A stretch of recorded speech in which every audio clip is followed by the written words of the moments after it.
திருச்சிற்றம்பலம்.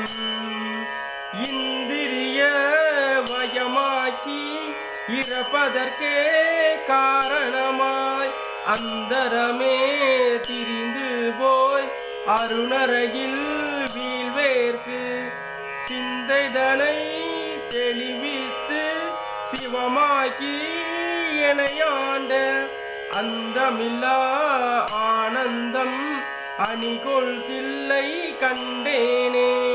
வினை பிறவி என்கின்ற வேதனையில் அகப்பட்டு தனை சிறிதும் நினையாதே தளர்வெய்தி கிடப்பேனை என்னை பெரிதும் ஆட்கொண்டு என் பிறப்பறுத்த இணையிலியை அனைத்துலகுக்கும் தொழுதில்லை அம்பலத்தே கண்டேனே.